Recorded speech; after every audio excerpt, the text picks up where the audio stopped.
So Jack, first of all, thank you so much for allowing us this interview.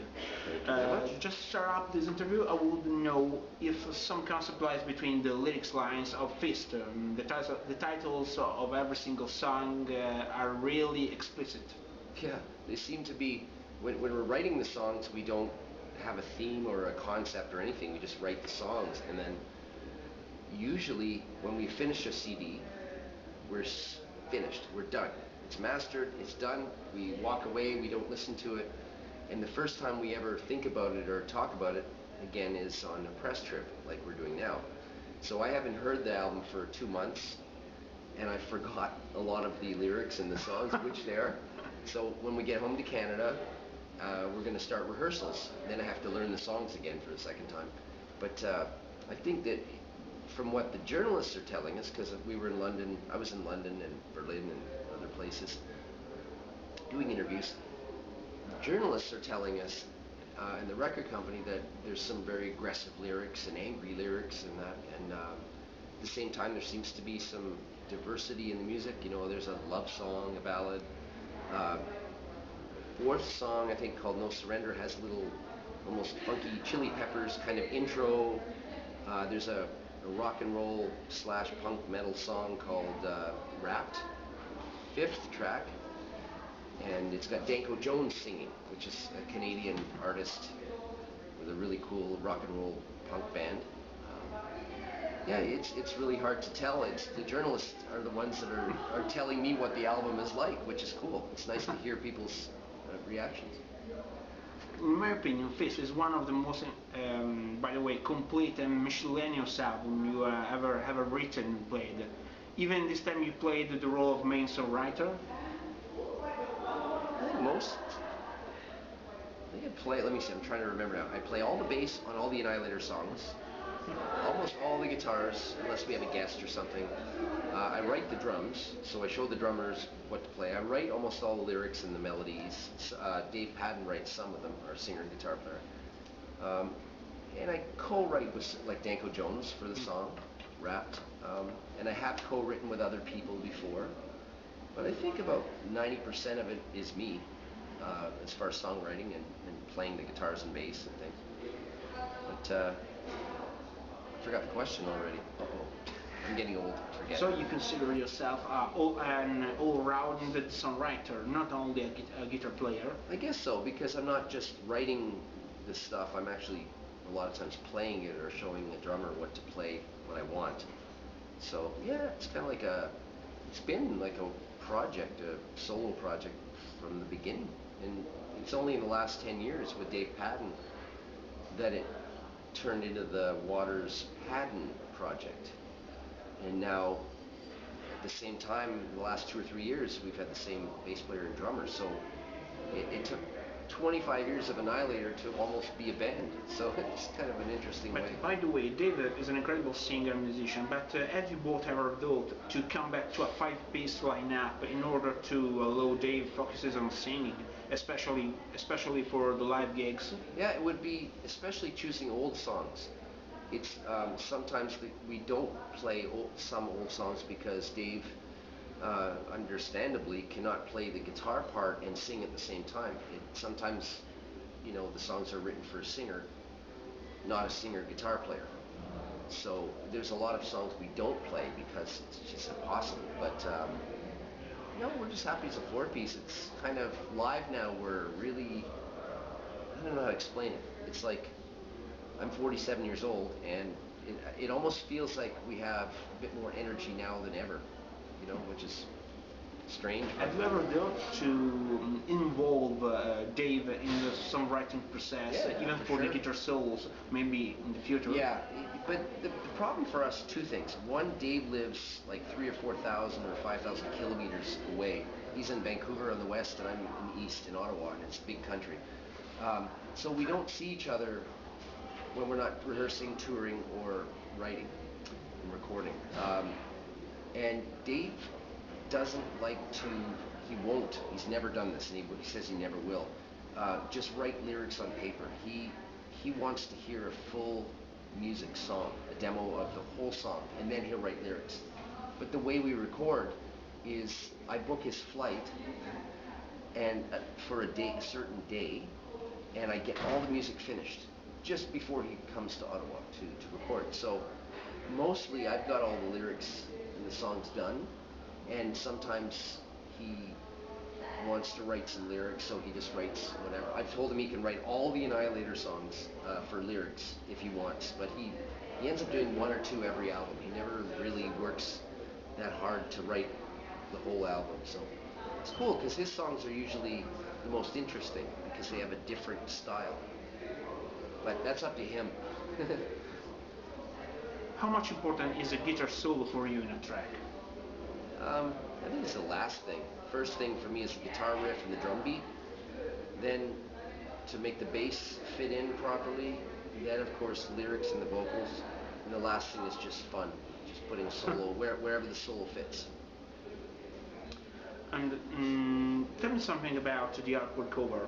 Who is the concept and who is the artist that realized it? The artist, his name is Gyula, Gyula, and he's from Budapest. And he's been doing all of our covers and artwork for 10 years. Gyula. Gyula, yeah. And it's been 10 years. And I think he went on after our first CDs to do some Destruction and some other great covers. But he sent me, what happens is I don't talk to him, I see him on tour sometimes and then I don't speak with him for half a year. If you prefer, you can answer this question. What's changed, in your opinion, in metal scene after Jeff Hanneman passed away? I don't know what changed, but I mean, I met him a few times. I don't know him like as a friend, but each time I saw him, he was very nice, and then he'd leave right away, like run away, and then you'd see him walking backstage with a Heineken, and then he'd be gone. So he seemed like a nice guy, maybe shy, but when he died, I think, I felt bad for the Araya family and Kerry King's family and the whole management and everybody involved close with them. But I think when he died, it made me realize, and I'm sure many other thousands of guitar players, that how much his contribution, his songs, his riffs and songs influenced everyone, and especially my band. I have Slayer influence in at least 4 or 5 songs on every one of my CDs, and at least half the album has some kind of riffs for Slayer, and a lot of those are Kerry King's riffs, and most of them are probably Jeff Hanneman style riffs. So yeah, he had a big effect on my career and many other guitar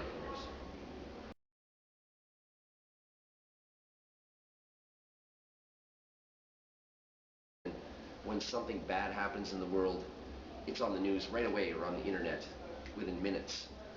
We didn't have that 15 or 20 years ago, but there was still bad things going on. There was still drugs, there was still child abuse, there was still crooked politicians, there was still, we have some new things. The environment, we're really fucking that up now, but I don't know if it's getting worse. I mean, the population gets bigger, there's more people to feed, and there's the environmental damage, but I mean, other than that, I think basically the world's always had crooks or politicians that are dishonest and drugs. It's always been there. You look at ancient times, some of the terrible things that would happen, dictators. Why did you choose to replay or rekill, if you prefer, your classic highlights?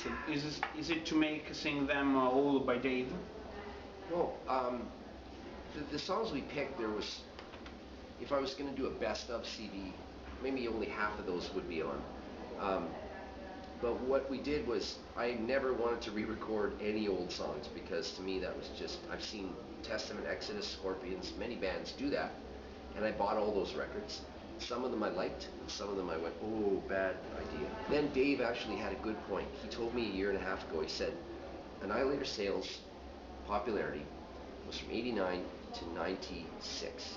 That was when we had big albums, and all those, Alice in Hell, Never Neverland was the big one. Set the World on Fire was bigger in Japan. King of the Kill was bigger in parts of Europe. So there was not one album that was big. The biggest one was Never Neverland. But different parts of the world like different of those 4 albums. And then things went down for 10 years. They went to smaller sales. The first 4 CDs were very big selling records. Then it went down for 10 years. And then we did an album in 2007 called Metal. And I had a lot of guests on there from younger bands. A lot of people, Trivium guys, Children of Bodom, Lamb of God, In Flames, some really cool bands, and Arch Enemy. And for some reason, some of the fans of these bands bought our CD. So our sales all of a sudden went up. And we were kind of scratching our head going, hey, that's good, right on.